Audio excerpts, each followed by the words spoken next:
Yo, YouTube, what's cracking? Like, it's Young Thunder here, aka Young, and today it's another Let's Talk episode about the NBA. Let's start off with me saying what we're talking about today. It's just like my last video. It's another playoff race for 8th, but this time it's in the East, not the West. Alright, now let me tell you guys the candidates real quick.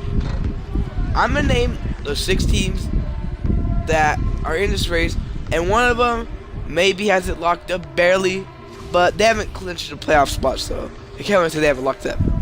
Alright, so we're gonna start from best record to worst. First, we got the Milwaukee Bucks. Alright, 38 and 38. Then we got the Nets, 35-40. Heat, 34-41. Celtics, 34-42. Pacers, 33-43. And Hornets, 32-43. Alright. So let's get to it by let me eliminate 2 teams. I'm gonna start by eliminating 3 actually. 3 teams that I don't think are gonna make it. And then we'll see. Actually two. Alright. I think the Pacers are out of this discussion, and the Hornets are out of this discussion. I'm sorry, but those teams do not have enough firepower. Pacers, they have some talent, but not enough. Not enough this year. Next year, PG's good, and he's good to go, and they're all fresh, and they'll get up there. Cause he's not that hard to get up in the standings with. All right. Now that those 2 teams are eliminated, let's talk about the Bucks, the Nets, the Heat, and Celtics. All right, the Bucks. It's kind of, I don't think they've really gone this conversation as good as the other 3 teams, just because they're 30 and 38. They're the only team out of this that are at 500. So away from that, I actually think though the funny part about that is I actually think the Bucks will fall out of the top 8 in the East and they won't make the playoffs. The reason is they have not. They're one of the least consistent teams I know, especially when after they traded Brandon Knight, they've been doing pretty bad without him.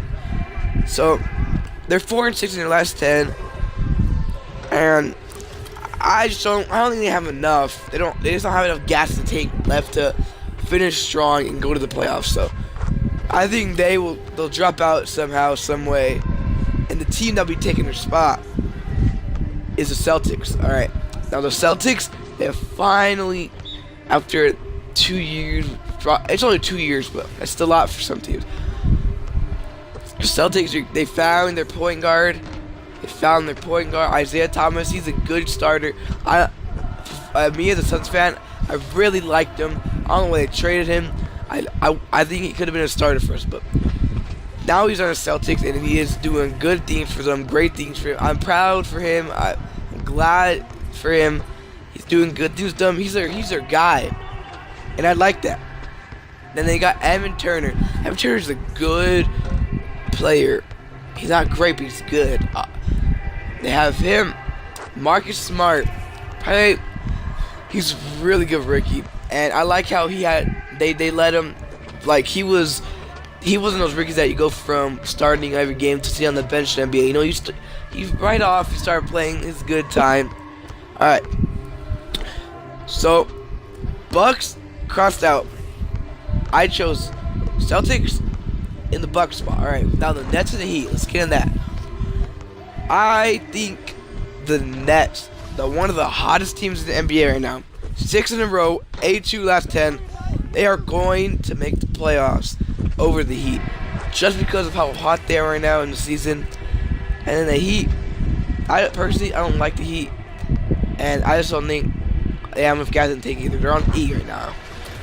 So the Heat, there's a higher chance they'll make it, but I don't think so. All right, let's talk about the first matchup real quick, about 8 seconds.